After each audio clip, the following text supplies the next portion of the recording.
आइए करते हैं देशहित की शुरुआत। आज रक्षा मंत्री राजनाथ सिंह ने 2024 से पहले पीओके पर बड़ी चेतावनी दी है।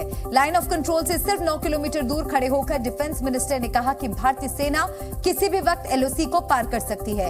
राजनाथ सिंह के सामने सीडीएस और तीनों सेनाओं के चीफ भी मौजूद थे। उन्होंने एक बार नहीं बल्कि दो बार ये बात दोहराई कि एलओसी क्रॉस करने का विकल्प कभी भी इस्तेमाल किया जा सकता है। मतलब क्लियर है कि एलओसी के पार पीओके पर कब्जे का मिलिट्री ऑपरेशन किसी भी वक्त शुरू हो सकता है।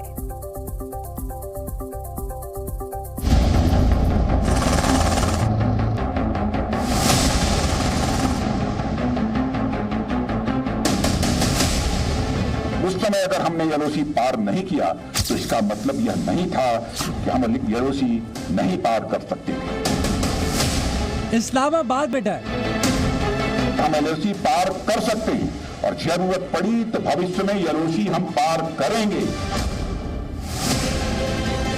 रावलपिंडी में दहशत, इसका मैं देशवासियों को अपनी तरफ से विश्वास दिलाना चाहता हूं। पीओके में भगदड़,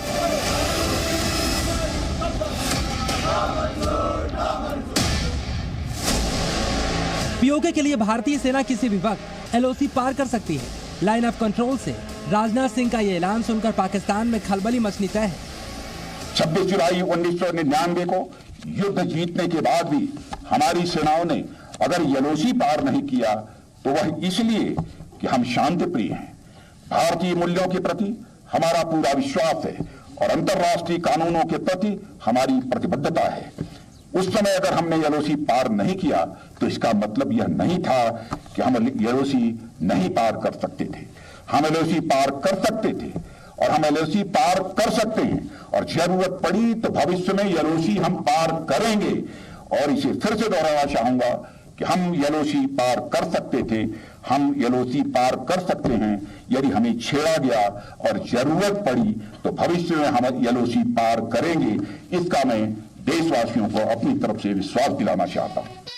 कारगिल दिवस के मौके पर रक्षा मंत्री राजनाथ सिंह ने लद्दाख के द्रास में कारगिल वॉर मेमोरियल पर शहीद जवानों को श्रद्धांजलि दी। सेम लोकेशन पर chief of defence staff general Anil Chauhan और तीनों सेनाओं के प्रमुख भी मौजूद रहे। उन्होंने भी कारगिल युद्ध के बलिदानियों को सम्मान दिया और यहीं से डिफेंस मिनिस्टर ने 2024 से पहले पीओके का टारगेट सेट कर दिया। आने वाले समय में जनता को सिर्फ इनडायरेक्ट रूप से ही नहीं बल्कि डायरेक्ट रूप से भी युद्ध में शामिल होने के लिए तैयार रहना चाहिए। और मेरा यह मानना है कि जनता को इस बात के लिए मानसिक रूप से तैयार रहना होगा कि वह जब भी राष्ट्र को उनकी आवश्यकता पड़े वह सेना की सहायता करने के लिए वह सदैव तत्पर रहें। डिफेंस मिनिस्टर के बयान को डिकोड करें तो इसमें मिशन पीओके की हर बात 100% क्लियर की गई है। पहला मतलब, भारतीय सेना एलओसी पार करने के लिए तैयार है। दूसरा, सर्जिकल स्ट्राइक और बालाकोट के बाद अब पीओके में पाकिस्तान को डेंजरस सरप्राइज मिलने वाला है। तीसरा, राजनाथ ने यह भी क्लियर कर दिया कि 1999 की तरह इस बार एलओसी को लक्ष्मण रेखा नहीं बनाया जाएगा और सेना के साथ देश के 140 करोड़ लोगों को भी पीओके की जंग के लिए तैयार रहना चाहिए। और रक्षा मंत्री राजनाथ सिंह ने साफ लफ्जों में कहा है कि वे ऐसा नहीं है कि हम उस वक्त नियंत्रण रेखा को पार नहीं कर सकते थे, लेकिन हमने कानून का उल्लंघन नहीं किया। लेकिन ये ना समझा जाए कि अगर ज़रूरत पड़े तो हम नियंत्रण रेखा को पार नहीं कर सकेंगे। हम नियंत्रण रेखा को पार करने की क्षमता रखते हैं।